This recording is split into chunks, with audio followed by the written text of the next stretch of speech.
I'm Quinn, and I'd like to share the story of my life, how it began so wonderfully and then shifted in ways I never saw coming. I was married to Kevin, a relaxed man who inherited a quaint Italian restaurant from his father. We settled into a cozy house left to me by my grandmother. It was here that we began our family, welcoming our son, Frank. In the early years, Kevin and I would spend evenings on our back porch after Frank was asleep. We'd dream together about our future, saving up for a bigger house, perhaps having another child. Kevin always envisioned it with a beer in his hand, while I thought about giving Frank the best possible education, hoping he could attend college without the burden of student loans like I had. Life was simple and joyful, but over time, as I advanced in my career, Kevin seemed satisfied with just maintaining the status quo at the restaurant. It remained cozy but struggled to bring in enough revenue. One evening, while cleaning up after dinner, I broached the subject of enhancing the restaurant. "Kevin, have you considered adding new items to the menu or maybe some updates to bring in more customers?" I asked. Kevin, scrubbing a plate a bit too vigorously, replied indifferently, "Why fix what isn't broken? We're doing fine." "But we could be doing so much better," I countered, drying my hands on a towel. Kevin slammed the plate down, frustration evident. "Why are you always pushing? Can't you just be happy with what we have?" "I'm tired of you always wanting more," he exclaimed. I dropped the conversation, but it wasn't just the restaurant that was an issue. As I became the orthodontist, tensions rose. Kevin spent more days at the restaurant, not really working, just avoiding home, and often he would end up at his mother Anna's house. One day, after he spent another evening at his mother's, I confronted him. "You ran off to your mom's again last night, Kevin. When you're there, who do you think manages everything here?" I asked. He rolled his eyes and tossed his keys on the table. "Oh, come off it, Mom understands me, and she doesn't nag me about money or working more," he retorted. That hurt, especially since I had been covering his shortfalls, even sending $900 monthly to Anna to help her out. It was becoming increasingly difficult to manage all our bills and expenses. Later that week, I called Anna to explain our financial strain and the need for Kevin to contribute more. "Anna, I'm doing what I can, but Kevin needs to step up. We're struggling," I explained. Rather than showing understanding, Anna became defensive. "Quinn, you're his wife. It's your job to support him, not push him around. You're always after my boy to change. Can't you see you're the problem?" she accused. Anger welled up inside me. "I am supporting him, Anna, more than you know. I even send you money every month. How can you call me the problem? You're calling me a gold digger?" "I'm the one counting every penny to keep us afloat," I replied, her words stinging before she abruptly hung up. As night fell, I pondered over our conversation, feeling both frustrated and saddened by the turn our lives had taken. I watched Kevin slump onto the sofa, a beer in his grasp, absorbed in his phone. Meanwhile, I tucked Frank into bed, the day's conversation with his mother weighing heavily on my shoulders. Life at home had become increasingly challenging since Kevin's restaurant fell on hard times. He had been forced to let his staff go one by one until it was just him, alone, making pizzas in a quiet part of town. Even then, the business dwindled to the point where it couldn't keep the lights on. The day he closed the restaurant for good, he returned home looking utterly defeated, yet there was a defiant glint in his eyes. This isn't the end. It's merely a setback," he said, trying to maintain composure as he hung up his apron for the last time. I sat at the kitchen table, bills scattered around like a spread of ominous cards. "A setback, Kevin? The restaurant is closed. We need a new income source, and we need it now," I replied. His pride took a hit, and he bristled. "I'll find something, but I won't just take any job. I have my standards. I was a business owner, and what does that mean now, Kevin? We need actual money, not standards," I countered, my frustration boiling over. He just shook his head, muttering about not becoming a desk jockey. "I have a degree, Quinn. I'm aiming for a managerial position, nothing less." I was stunned by his audacity. "Your business just tanked, and you think you can land a top job just like that?" I snapped, unable to mask the irritation in my voice. He didn't respond, just stormed out, likely heading to his mother's place. That's how things went now. Whenever it got tough, Kevin disappeared. The weekend brought no relief, only his mother Anna crashing in with her demands. She arrived just as I was preparing lunch, her timing as flawless as her audacity. "Quinn, you need to talk to your bosses. Get Kevin a good position at your company." "He deserves it," she insisted, as if it were the simplest solution. I let out a harsh, short laugh. "Anna, that's not how it works. I started at the bottom and worked my way up. They don't just hand out top jobs because I ask." She narrowed her eyes, her lips thinning. "You just don't want him to succeed, afraid he might overshadow you, huh?" I explained calmly, despite the rising tension. "Seriously, Anna, Kevin walking into a senior role with no experience isn't going to happen. It's not about fear. It's about reality." Lunch continued under a cloud of chilliness, Kevin silent, likely ruminating over his bruised ego and his mother's words. Kevin's days turned into a blur of inertia, lounging with his beer and phone while I managed work, house chores, and caring for our son Frank. Each evening, I returned home to a chaotic house and no dinner in sight. "Kevin, could you at least start dinner?" "I'm running on fumes here," I would say, dropping my bags and kicking off my shoes. He'd grunt, eyes glued to his phone. "You do it better. I'm tired too, you know." It infuriated me to see him so idle, especially when Frank, hungry and expectant, would tug at my sleeve. "And Kevin, did you pick him up from school today?" One evening, already aware of the answer, I asked Kevin if he had forgotten to tell me something. His reply was a low mumble, barely audible over the television. Thankfully, my mother, who lived close by, had stepped in as a reliable backup since Kevin had begun neglecting even his most basic duties. "Kevin, he's your son too. He needs you," I stated, striving to keep my voice calm, though it was challenging. Typically, this would be the moment he'd leave, the door slamming as he went, marking another routine day. True to form, he vanished, leaving me to manage everything alone. The pattern escalated when I noticed money missing from my wallet. Initially, it was just a few dollars, but soon entire bills were gone. One night, after confirming the missing money, I confronted him. "Kevin, have you been taking money from my purse?" His eyes darted away before meeting mine again. "Needed some cash for beer," he admitted. "Beer? You're taking cash like a thief now," I exclaimed. "How dare you call me a thief?" "I'm your husband," he retorted, his voice rising. Before we could argue further, Anna burst in. It seemed she had overheard us, her expression stormy. "Quinn, all you care about is money. Can't you see the man is struggling? You should be supporting him, not accusing him. Support him by letting him steal from me? What about Frank? What about our bills?" I responded, my voice growing louder as the stress from the past months reached a boiling point. Kevin collapsed back on the couch, tuning out as Anna and I argued over him, his eyes fixed on a distant point. The argument ended in a heavy silence, with Anna storming out and Kevin remaining silent and inactive. When Frank fell ill as the summer ended, his fever spiking one night, no soothing or cool cloths seemed to help. Sitting beside his bed, thermometer in hand, I felt my heart sink with each beep confirming the fever wasn't breaking.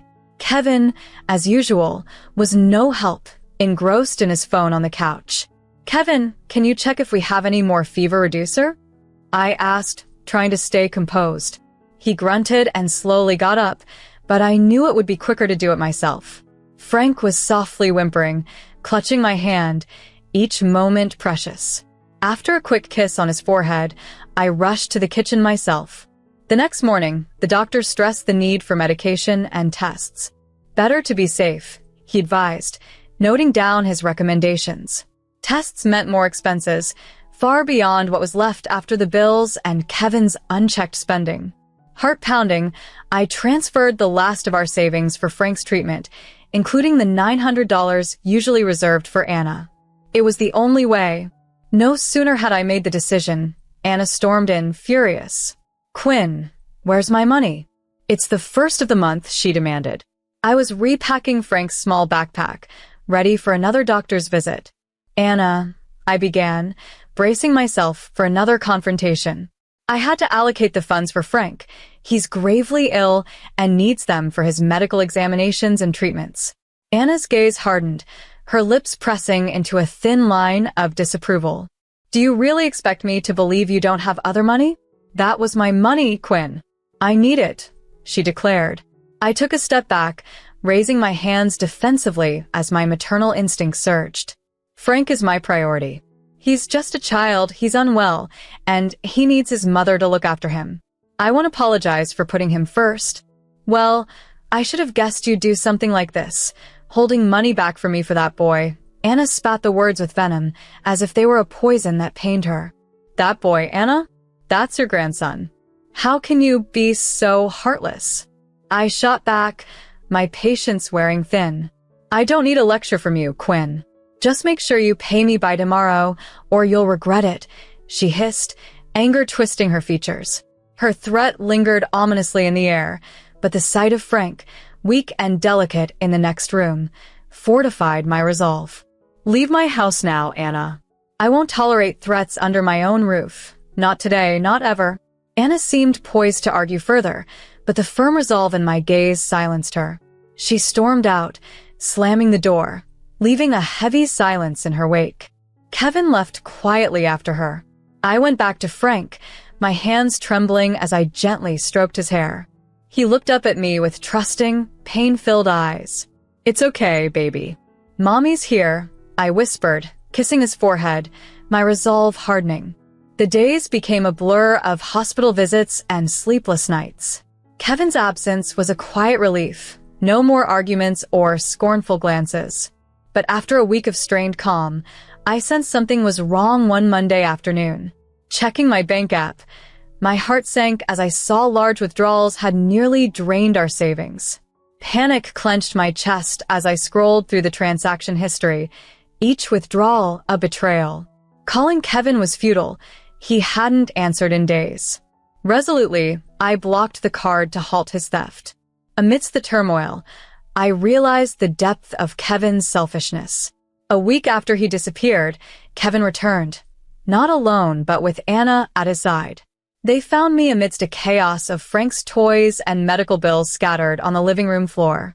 Quinn, we have news, Kevin declared, a strange smirk on his face. I won the lottery, $27 million. And no, you won't see a cent of it. I'm filing for divorce. The room seemed to spin. What about Frank? I managed to utter. Anna's laugh was chilling. Oh, Quinn. Always the martyr. You've underestimated my son for too long. Now he's wealthy, and you're nothing.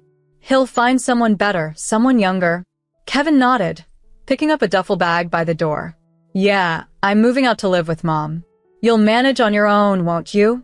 Anna was exceptionally skilled at manipulation, wrapping her arm around Kevin and leading him to the exit. Let's leave the gold digger to wallow in her chaos. We have far better places to be, she suggested smugly as the door slammed shut behind them. The reality of the moment struck me hard. Betrayal, abandonment, theft. Kevin had deserted me, leaving behind only heartache and immense challenges. Yet, as the initial shock began to subside, a fiery determination started to grow within me. They thought they could destroy me, render me broken and penniless. I was resolved not to let that happen. With a steady voice, I called my lawyer. Kevin used our shared funds to purchase that lottery ticket. I want to contest the winnings, I declared. My lawyer, though cautious, was supportive. It's going to be a tough battle, Quinn, but we'll put our all into this, he assured me.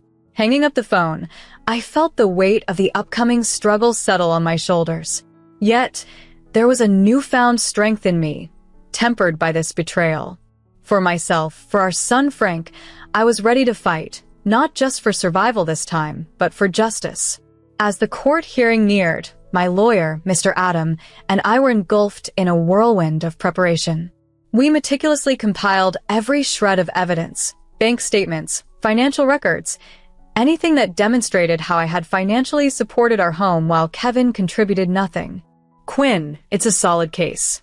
The fact that he used your bank card to buy the lottery ticket is our strongest point, Mr. Adam reassured me as we sat amid stacks of paperwork in his office.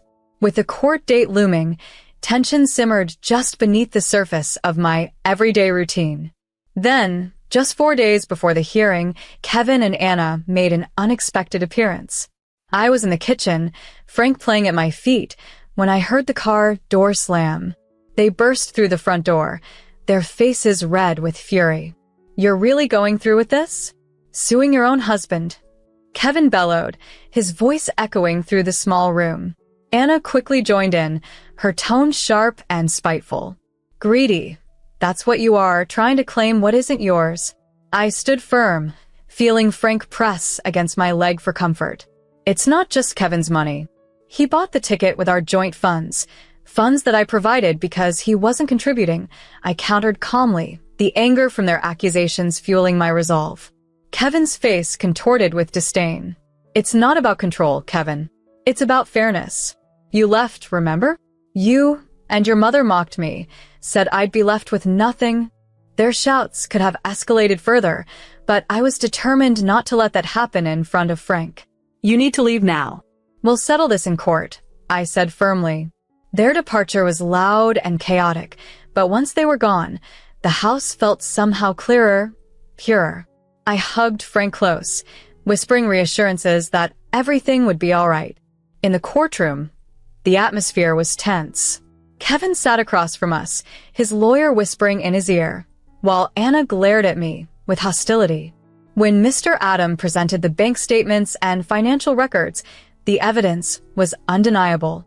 Each time Kevin's attorney stumbled over a question, I felt the wave of triumph. The judge paid close attention, his gaze fixed on Kevin as evidence of Kevin's financial reliance on me unfolded. Key to the case was the lottery ticket bought with money from our joint account, making it a marital asset, as Mr. Adam persuasively argued. Kevin raised his voice in the hushed courtroom. "I was the one who bought the ticket. It was my decision, my luck."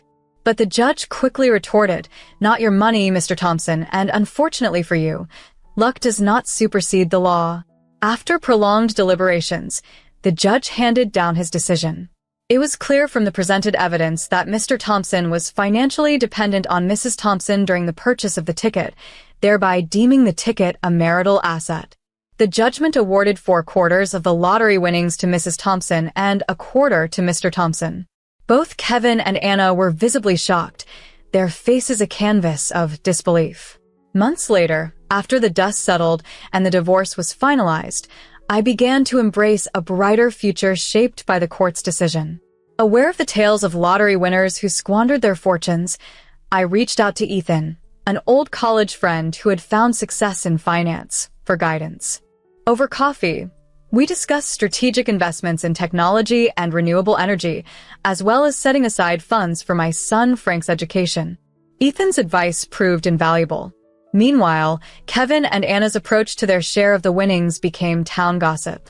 Kevin flaunted a new sports car, while Anna indulged in lavish jewelry and attire, reveling in her newfound lifestyle. One afternoon, while picking up Frank from school, a friend eagerly relayed the latest about Kevin's extravagant purchases and Anna's luxurious living. I merely smiled and shifted my focus back to Frank and our future. At home, I meticulously planned our finances with Ethan's assistance. Each investment decision reinforced a pathway toward stability and security, ensuring Frank would have every possible advantage. One evening, Frank's curiosity about college mirrored my aspirations for him, his eyes alight with dreams and potential. As our lives settled into a comforting routine, with Frank flourishing in school and our investments thriving, the past seemed firmly behind us. Yet, life has a way of revisiting us, as I soon learned through an unsettling update from a close friend. During a relaxed coffee meetup, I chatted with Quinn about some startling news. Kevin had fallen on hard times. He'd lost his car, his money, and was caught up in gambling debts so deep that they even injured his neck. Over my coffee, I concealed my shock. "Really? That's unfortunate," I commented. And then there was Anna. She had started to sell her jewelry, desperate as both she and Kevin faced their darkest days after years of flaunting their wealth. Quinn, shaking her head in disbelief, recounted these developments. Before long, Kevin appeared at my doorstep, a mere shadow of the man he once was. His luxurious attire was gone, replaced by faded jeans and a worn jacket. His eyes, which once sparkled with pride, now reflected desperation. "Quinn, can we talk?" His voice was hoarse, as if he had rehearsed his plea countless times. I hesitated but stepped aside, allowing him into the house. Frank was out with friends, so we had the house to ourselves. I wasn't eager for a lengthy visit, though. As he entered, Kevin took a lingering look around the living room. "I've lost everything, Quinn. The money, the car. I've got nothing left. And I miss my family. I miss you," he confessed. Raising an eyebrow, I replied skeptically, "You miss the money. That's what you miss." "No, it's more than that. I've been reflecting a lot lately. I was hoping, maybe, we could start anew." His eyes pleaded for a second chance, but all I could recall were the years of deceit and neglect. I scoffed, more in disbelief than humor. "Start over? After everything you've put us through? You leave, accuse me of being materialistic, squander your wealth, and now you want to return as if nothing happened?" He avoided my gaze, his discomfort evident. "I know I've made grave mistakes, Quinn. I truly realize that now, and I'm ready to change," he insisted. "Kevin, you left when you thought you were better off without us. That revealed your true character. Now, you're just regretful because you're penniless and alone," I said, my voice resolute. Deflated, he absorbed the weight of my words. "So, there's no chance for us?" he asked softly. "Kevin, I forgave you long ago, for my own peace, not so you could waltz back into our lives when you hit rock bottom. Frank and I are thriving, and I intend to keep it that way," I affirmed. With a heavy heart, he left, shoulders slumped. Watching him walk away, I felt a chapter in my life close definitively.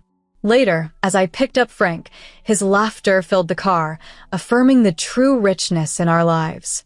No lottery win could ever match the genuine, invaluable love and joy we shared. Our path hadn't been smooth, but it was uniquely ours, brimming with irreplaceable, authentic affection.